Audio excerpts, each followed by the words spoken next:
Let's go. Welcome back into the Skooshi Sports podcast, your global sports recap for the week, bringing you the latest sporting news from around the globe in the last week. Plenty of sports to update on.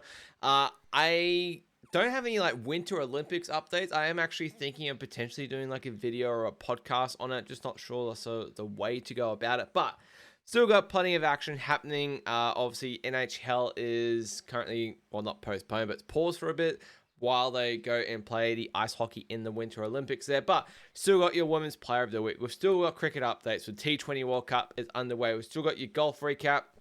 And we've still got your NBA recap. And, of course, we're going to recap this Super Bowl. Seattle Seahawks are the champions, defeating the Patriots. But before I get into it, make sure you give it a like and a massive subscribe to the channel heading into NRL season and Supercoach season, baby. We're looking pretty hot. The support I've been getting on my new Supercoach series, The Trade Room, has been unreal. Have been really enjoying doing it as well. We're literally,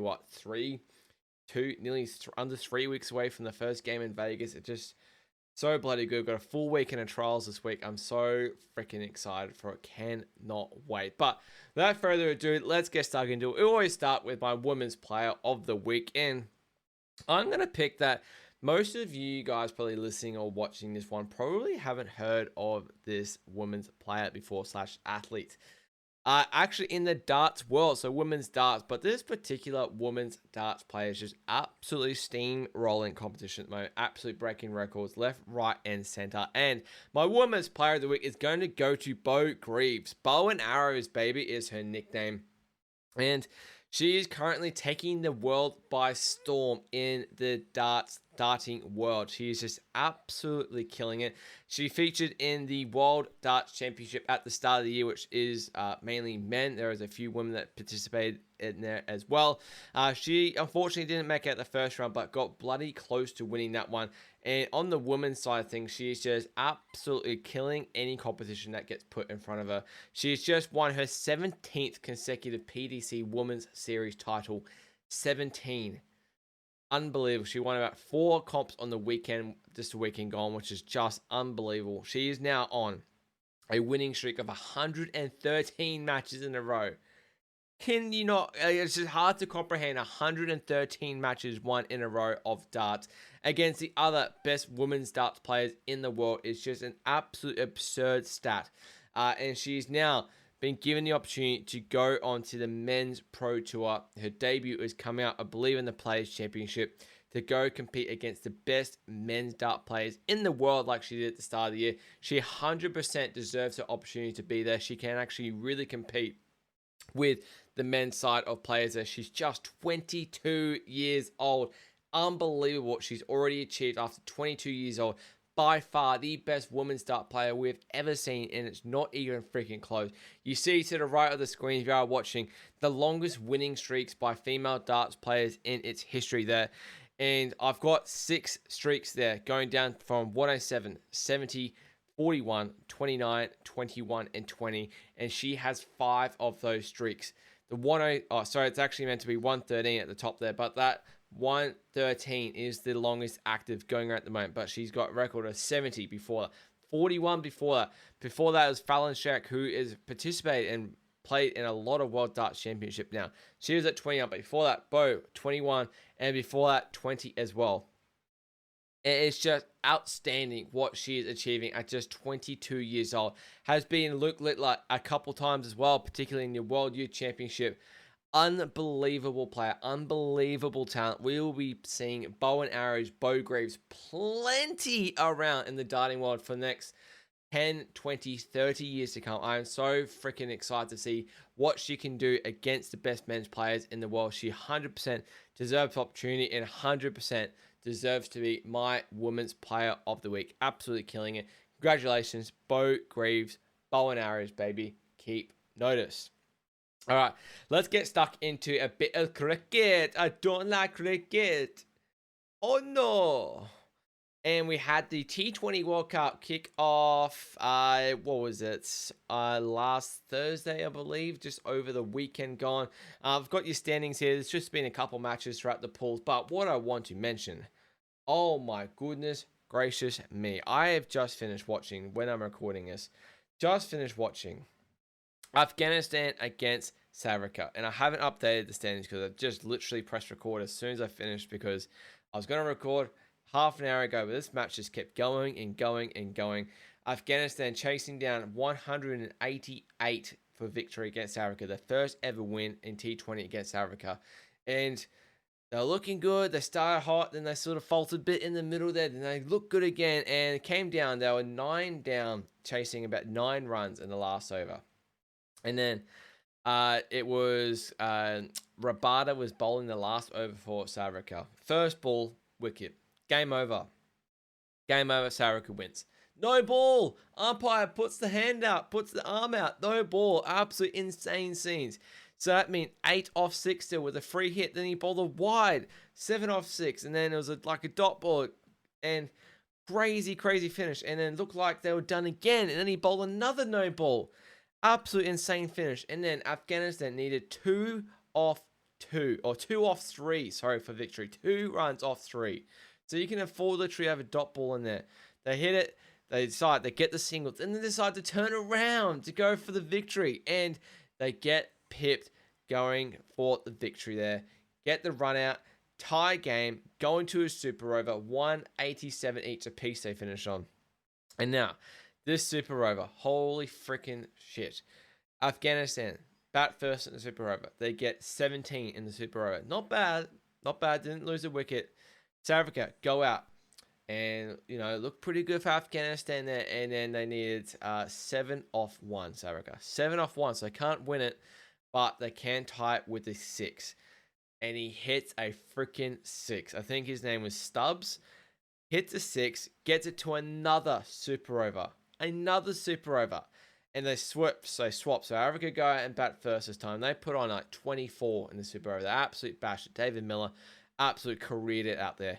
It was just unbelievable viewing. It was unbelievable viewing. So Afghanistan go out to bat. They need 25 to win. 24 runs to force another super over. And it starts dot ball and then wicket. Probably the worst possible start you can think of, apart from wicket. So they needed 24 off 4. Then this bloke called Garbaz comes in, or Gurbaz, sorry. Comes in, goes 6. So 18 off 3. 6 runs again, 12 off 2. Then hits another 6. 6 off 1. Then the bowler bowls a wide, 5 off 1. And it came down to the last ball. Unbelievable match. Unfortunately, it was a wicket. I was definitely cheering on Afghanistan to get the win there. So they have now lost 2. That updated that you see the match is 2. It'll go down to 2. Lost 2. South Africa have played 2 and won 2. If South Africa had lost that, they would put New Zealand in the driving box seat in Pool D there. But Australia has just currently started. They are now playing Ireland at the moment. Aussie are batting first, and they are currently 3 for 69 after 7 overs. From what I've just heard, Mitch Marsh has actually just got a pre-game injury, the captain of the Aussie team, and will not be playing, sounds like, this match definitely, and maybe not even the tournament. Steve Smith has actually been given the call-up after playing the Live Golf Adelaide Pro-Am today with Lucas Herbert and Nathan Cleary was there as well. Got the call up to head over to Colombo. So he's heading over to Sri Lanka as we speak. And honestly, it seems a bit of justice because I spoke about this T20 World Cup squad for Australia last week and how Steve Smith was not in there out of 15 players. And I just could not believe it, considering how good his form was at the end of the Ashes and how good he hit it in the Big Bash. I just could not believe he got snubbed out of the squad. Seems like justice, and you can just see it in the freaking stars now that Australia will probably make the final, go on to win this World Cup now, and all be off the back of Steve bloody Smith. But there's your standings there. So a couple of matches between most teams there so far, but we're just in the early stages there. Been unbelievable viewing so far. We've had some cracking matches. UAE put up a good total against New Zealand last night. I think they put up 175, and then New Zealand chased it down and won by 10 wickets, which is pretty crazy. We nearly, Netherlands and Namibia had a good game yesterday as well. We nearly had Nepal beat England as well, but they fell short by only 4 runs. Pretty outstanding so far, World Cup. You've got to love it in India and Sri Lanka there. But I'll keep up there with how the World Cup is going so far. But let's talk about a bit of golf there, because I'm just going to do a quick little recap of the 3 sort of events that we've had over the weekend on the professional side. I just mainly sort of reviewed the Justin Rose winning the Farmers Insurance Open last week.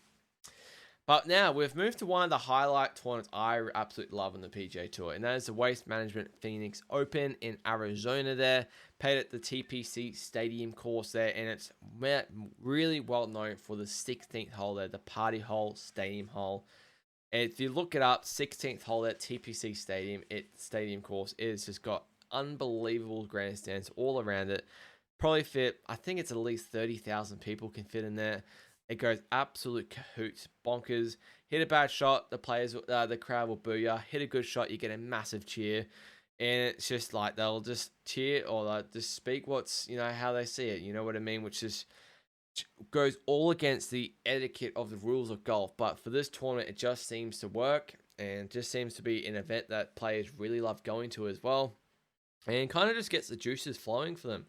Rather, keeping quiet and, being like kind of in that professional game kind of adds that just a bit of like that sporting atmosphere that they probably would see at that basketball or NFL games, that sort of thing. So it is really cool. If you haven't never seen it, make sure you go look it up. Sam Ryder was actually the guy I was trying to remember his name last week when I was doing this. He got a hole-in-one there a few years ago. Absolute scenes. Beer just flying freaking everywhere. Tiger Woods has got a hole-in-one there as well.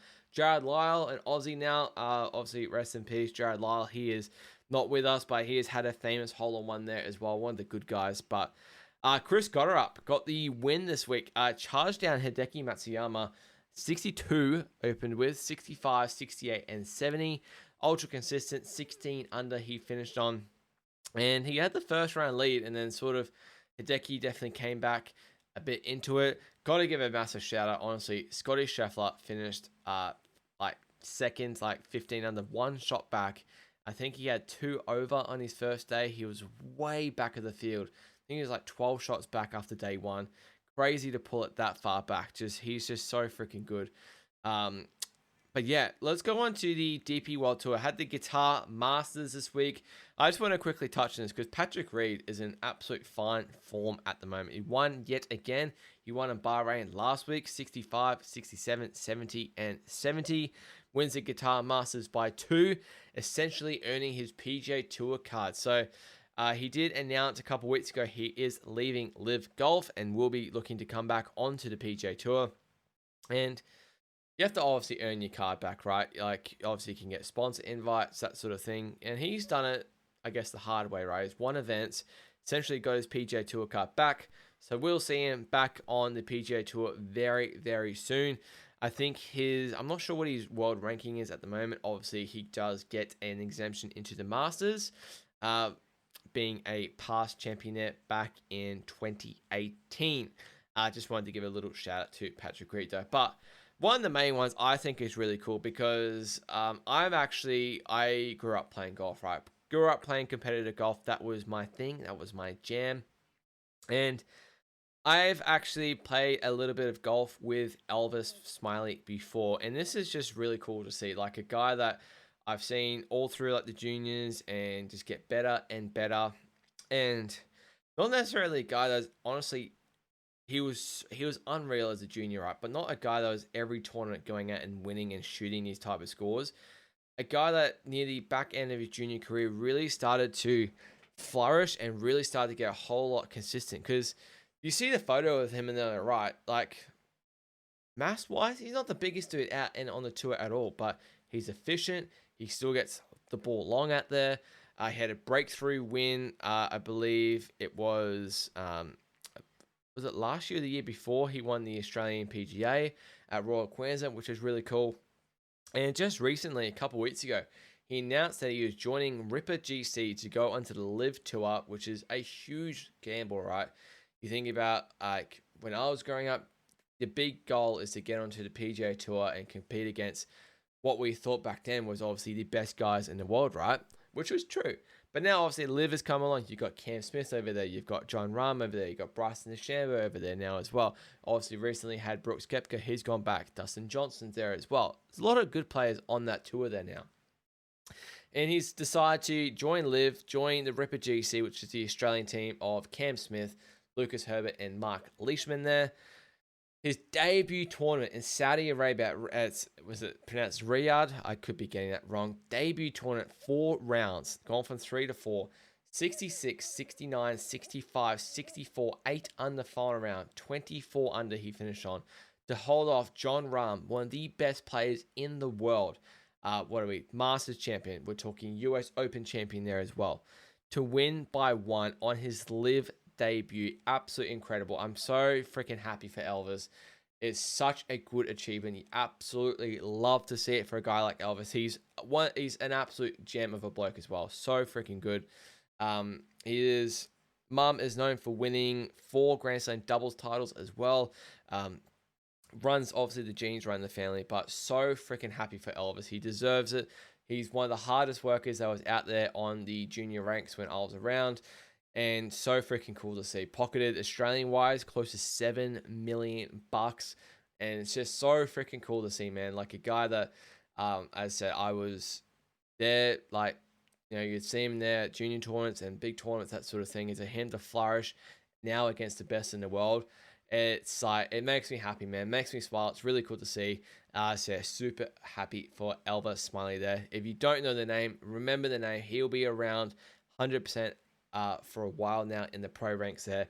Moved up to 77th, I think, in the world golf ranking. So he's not too far off getting a Masters invitation. If he keeps going solid, now that Live Golf is offering world ranking points as well, his big goal would definitely be to be playing the Masters next year. And honestly, who knows what could happen? Who knows what could... The sky's the limit for this kid now. Well, this kid, he's a little bit younger than me, but sky's the limit for Elvis. And I said, super happy for Elvis there, the Australian from the Gold Coast. All right, let's have a little recap of this Super Bowl, baby. I did my Red Zone Report finale last week, giving you my deep analysis, thoughts, and preview on this here. And look, I can't say like in hindsight about the side, because I was sort of torn on the side in the end. I did have the feeling that if Seattle were gonna, I knew Seattle were gonna win. Didn't think Patriots were gonna win, but sharp money was on the Patriots, the +4.5. But I did think in the back of my mind Seattle could win this one big. They were just a better team, right? And they 100% proved it, winning 29-13. Seattle Super Bowl 60 champions. So well deserved. And to think Sam Darnold is a Super Bowl champion now, when you look back at his career from a few years ago, it's just crazy to think about. When his time he got drafted by the Jets, then he moved to Carolina Panthers, and I didn't rate him there either. And then he's moved to San Fran. He was a backup in a Super Bowl to Brock Purdy against the Chiefs. Then he moved to Minnesota, went 14-3 at Minnesota, then gets knocked out in the first round against Matthew Stafford, and then gets traded to Seattle. And we look at that and go, whoa, Sam Darnold is now going to be starting over Geno Smith. It's probably, what did I see in it, really? Like, I thought Geno was okay. Now you look at how Geno went with the Raiders, and now you look at how Darnold has gone with the Seahawks. It's an absolute masterstroke by John Schneider, the GM there for Seattle there. And Super Bowl champion now, Sam Darnold. Kenneth Walker, the running back, was unbelievable. Ran for about 140 yards. He was easily the Super Bowl MVP. Didn't even score a touchdown, but was still the Super Bowl MVP. Jason Myles sets the record for the most field goals, or most points, I'd say, in a Super Bowl as well. I think he kicked 5 field goals in this game as well, which is really good, 5 on 5. Patriots were just no match. They were just no match for Seattle in this one here. And even though it was 9-0 at halftime, you just felt Seattle were in full control. Even though the offense wasn't doing that much, you just felt Seattle always had the edge. They were just running it really well. The defense was looking good. Drake May just did not look comfortable at all game, probably until the last quarter there. And it was 12-0, literally 12-0 going into the last quarter. And honestly, it was a pretty blasé game. It was a pretty blasé game up until that. Yes, it got interesting, I guess. In that last quarter, we saw some points, saw some touchdowns, but it was a pretty blasé game. Like, honestly, it was not great. I've seen better Super Bowls. I've seen better football games this season for sure. But still a Super Bowl, right? Still 29-13. Still a really good result for Seattle there, getting their second ever Super Bowl title. Getting their revenge from Super Bowl 49 11 years ago against the Patriots, that 28-24 game. If you haven't seen it, I don't know what you're doing. Like, very, very famous finish. Go look it up. Malcolm Butler. But they're just well in control. As I said, Sam Darnold did not do a whole lot in this game, hence why he wasn't MVP. It was all about Kenneth Walker, and it was all about the Seattle defense in this one. Getting a defensive touchdown as well. Getting a strip sack, taking it back for 6 there. And yeah, you just never felt, even though I said it was 9-0 at halftime, you just never really felt that like Drake May, when he had the ball, that they were confident that they could go down the field and threaten and go score a touchdown. So there you have it. There's your Super Bowl. NFL is done for the season, baby. It was another 7 months now until week 1, which is crazy long, but thank goodness we have a footy season in between now and then. But can Seattle go back-to-back? I mean, there's no reason why they can't, but I can see them definitely being the hunter next year. Their defense is going to be, that have to be on next year, but it was freaking loaded and crazy this year. Nick Emmanwori, like a rookie, was unbelievable. Julian Love, they've just got some absolute killers on that defensive line. Leonard Williams is awesome. They've just got absolute killers on that defensive line. Absolute weapons. They've got the offensive player of the year, Jackson Smith and Jigba there as well. So many freaking weapons. So part of me, as someone who supports Carolina, is really happy for Sam Darnold as a past QB to see him win a Super Bowl. And part of me inside is just like, wow, I never realized what the potential of Sam Darnold was actually like, and that he could be a Super Bowl champion. Considering he is the first one in the draft class of 2018 with Josh Allen, Lamar Jackson, Baker Mayfield to go and win a Super Bowl. It's just crazy to think about, in my opinion there. But massive congratulations to Sammy Darnold, Kenneth Walker, and Seattle there. Mike McDonald, absolute superior coach as well. Absolute coach, a brilliant game here as well. Dominant from start to finish there. Never really threatened the New England Patriots. They now lost a record 6 Super Bowl now. 6-6 in the Super Bowls. There, obviously Tom Brady went, 6-4 in the Super Bowls for New England. So now they are now 6-6. So losing one before Tom Brady, now losing their first one since the Tom Brady era. All right, let's have a little bit of a chat about NBA, because we are still pretty tight when it comes to the NBA. Just going to do a weekly recap here as per usual. Don't have one for the NHL because wasn't too many games after my review last week. Now heading to the Olympics. 4 losses now separate Celtics, who are sitting in second in the conference now, to the Sixers, who are sitting 6th, and we've got 3 losses just separating the Rockets, who are second in the West, from the Suns, who are sitting 7th. Rockets sitting 3rd, Suns are sitting 7th. That is my bad. But team of the week, as per usual, we do this team of the week and like a loser of the week. Team of the week is going to be the Cleveland Cavaliers, going 3-0, 5 wins in a row. They're on a hot streak. Good to see them playing well again. Traded for James Harden in the trade deadline there, which was a very good pickup, it looks like, for them. Don't think they've lost since he's been traded there, which is a good sign for Cleveland. Looks like they made the right move. In terms of the trade deadline, actually, I'll do loser of the week first, and then I'll do the trade deadline thoughts, and then I'll do the standings there. Loser of the week, Chicago Bulls, man. Lost 8 of the last 9. Have looked absolutely horrible. They are now sitting out of a playing spot. Charlotte Hornets have now gone above them since I've gone 9-1. Charlotte Hornets, I think they won 9 or 10 in a row. Just how freaking quick it changes. They've now gained 7 wins on Chicago in the last 10 games, which is freaking wild to think about. Lost 5 in a row. Lost 8 of their last 9.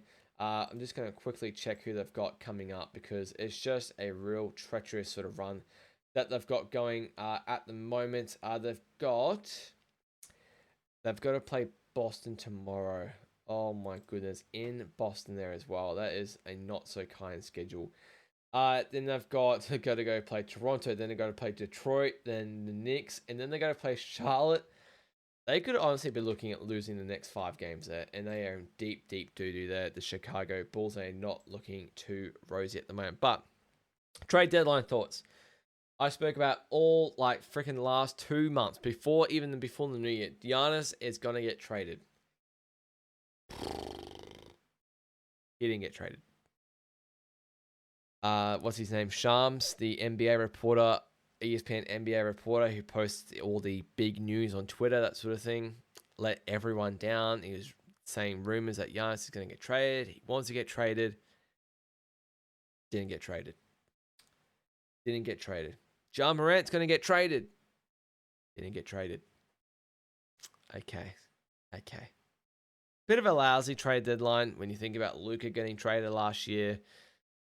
And you see some big names. James Harden was probably the pick of them there, but pretty disappointing. Giannis not getting traded. Thought he would go to the Knicks or something like that. Ja Morant not getting traded. Thought he would go to maybe a Detroit, maybe OKC, maybe a Boston, that sort of thing. Didn't get traded. Pretty bloody disappointing. But what can you do? You just got to keep going on. What can you do? You just got to keep going on. But let's have a look at the standings here. Got it on my screen here once again. So Eastern Conference here, Detroit still sitting pretty at the top there. They're now sitting on the same losses as OKC. They're looking pretty bloody good. Detroit just having a season at the moment. Detroit's on 39 wins there. You scroll down and OKC is on 41 wins. So they do have played a couple more games than Detroit, but same amount of losses. So Detroit just win the next couple games. They will be looking to go pretty much about like the top of the whole league, which is pretty interesting. They did have a little blip. I believe they lost against Boston, I think it was a couple games ago. They also lost to the Wizards. I think that did happen. Oh, no, that was the game. They did lose. That was their loss. They lost to the Wizards on Friday. And then they absolutely took it out on who did they take it out? I think they took it out on the Brooklyn Nets the next game after they won by excuse me. They lost against the Wizards. Then they played the Knicks the day after and they spanked the Knicks by 30, which is pretty convincing. And the Knicks, that's the second loss in the last 10 games. And they lost against the freaking Indiana Pacers today in overtime. At home. How do you lose to the Pacers? Look at the Pacers. They're last on the Eastern Conference. They're tanking. They're literally trying to tank, and they went into New York and beat them. Unbelievable. But I feel like we're going to probably see the same top six in the East for most of the season, I reckon. I don't think Orlando is actually that good, and they're going to get into that top six there. So I think we're going to see these top six. That's Detroit, Boston, New York, Cleveland, Toronto, and Philly in that top six. In regards to your playing now, I mean, the way the Bulls are playing, how do you turn this around? The fact that they lost last 8 of their 9, they're looking freaking horrible. Charlotte has won 9 of their last 10, so they won 9 in a row. They're going to make the play-ins, man. They're going to make the freaking play-ins. And you look at, I just see these 4 teams making it. The Magic, the Heat, Hawks, and Hornets. Usually you have the Bulls in there, but Bucks aren't going to make it now unless Giannis goes on an absolute run, then he's still there. Nets are definitely not going to make. These 3 teams are gone. They should be tanking, and they are, despite the Pacers not getting the memo. Wizards are awful. They're just getting absolutely destroyed. Minus 10.7 differential per game. Do you know how freaking hard that is to lose by 11 points per game in a professional league? Ugh, not good. San Antonio only 3.5 games behind OKC now. They have won 5 in a row. That absolutely took the LA Lakers behind the woodshed today. And I get it. No Luka, no LeBron, no Austin Reeves. Lakers rested everyone. But Wemby absolutely took them behind the woodshed and just destroyed them today. They're now 7-3 in the last 10. 3.5 games back of OKC. There's also 3.5 games back of Detroit as well. Looking freaking good, man. They're going to be definitely getting a home playoff series for sure. But if there's one thing that's going to change in this top 6, it's going to be Phoenix, right? The Phoenix is looking pretty good. They had a pretty good win against Dallas today, which is, I mean, Dallas aren't that good anyway. Only half a game back of LA and Minnesota now, and Lakers are looking weird. I think Minnesota, you know what I think about Minnesota. They have their really good games. They can go and beat OKC. They can go beat the Spurs. Anthony Edwards puts up 40. Then they'll go down and freaking lose to the Grizzlies or lose to the Jazz or something. And just what the freaking is going on here? They seem to play up to competition. They seem to play down to the competition below them, which tells you a lot about the mentality of a team, I guess, that they can't fully lock in against a team that's below them, which I find interesting. But it's crazy this LA Clippers run now and the way that the Grizzlies have gone. I do not know why the Grizzlies did not trade Ja Morant, because they're not going to make the play-in now. They're absolutely gone. This will 100% be your 10 teams in like the play. Obviously, you got 4 teams in the play-in, but these top 10 will 100% be in that playoff race. And as I said, I can only think the Suns will be the only team that's going to make a chance of getting into that 6th or 5th spot there. Whether it's the Lakers or the Wolves that go into that play-in spot, I'm not sure. I think the Nuggets and the Rockets are going to be too good and remain in that top 4 there. But very interesting. Obviously, these bottom 4 teams, even bottom 5 of the Grizzlies, Mavericks, Jazz, Pelicans, and the Kings are terrible. The Kings have lost 13 games in a row. Oh boy, they've lost 13 in a row. That is not good. They're 12-43. Let's see if I can get the schedule up. Let's go over here. You might be able to see it. Let's just do this live, shall we? Scroll down. All right, so as I said, they've lost 13 in a row. The last win was, they won 4 games in a row. The last win was against the Wizards. That's pretty funny. They were 12-30, and now they're 12-43. They go to Utah tomorrow. They go and play Orlando, San Antonio, Memphis, Houston, Dallas to round out month. Maybe they have a sneaky chance of playing Utah. Tickets as low as $7. Tickets as low as $4 for the Memphis game. That's wicked, man. NBA game for $4. That is freaking insane. But they won't beat Orlando. They definitely won't beat San Antonio. Honestly, Memphis suck. They might beat Memphis, but Kings are that freaking bad. They may as well just draft for it like a They may as well just be drafting for like get the best chance in the lottery, right? Like, I just don't see why they wouldn't. But yeah, that is your NBA weekly recap there, guys. We have, 50, 53, 54 games through this season so far. So what have we got? Sort of like another 28, 29 games left to go in the regular season there. But I think we've got a pretty sort of differential between who the top best 6 teams are in the East and who the top sort of, I easily think, top 4 teams in the West there, now that Jokic is back. But still, top 7 teams we know who are in the West there. Kind of know what the plans are going to be looking like in the West and in the East now, I think. Which is kind of lame. Like, you want to see these playoff sort of races there, but the playoffs is where it gets better, right? Like, the NBA is kind of, I guess, in this, like, the mid-season slump. Like, they've had the NBA Cup now. The Winter Olympics is on now, so it takes a little bit away from that as well. We've got baseball season starting soon. Just had the Super Bowl as well, so NBA isn't getting the most limelight at the moment there, and they've got to try and spice things up. But as I said, it's just all looking pretty much the same every week when I do this recap. So kind of a bit of a shame, but the playoffs should be pretty good, I reckon. I don't know who the dark horses are going to be. Maybe the Raptors? I think Cavs will be all right too. And then look at the West. I think the Suns can make a sneaky movement there, and I think you just never know with the Wolves. You never know with the Wolves, really, but there to have it. There's your weekly recap there. And that'll do it for your global sports recap there. Giving you my Women's Player of the Week, which is Bo Greaves there. Sorry, it's my screen. Bo Greaves, Player of the Week there for women's, absolutely dominating the world of darts. Then we cross over to your Cricket World Cup standings there. Touched on a bit of golf there. Touched on the Super Bowl recap there. And then our NBA recap there. But that'll do it for me. Make sure you go check out all my other videos. NRL video yesterday, Payne Haas to South, one of the biggest news stories of the NRL we've ever had there. Bit of a trial debrief too. I'll have my trade room episode probably coming out Friday, I think, as well. So make sure you go check that out. Make sure you go check out the other 2 episodes I've done. The support I've been getting is unreal for that series there so far. I'm absolutely loving it so far.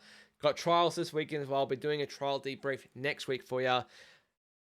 Make sure you go like and subscribe.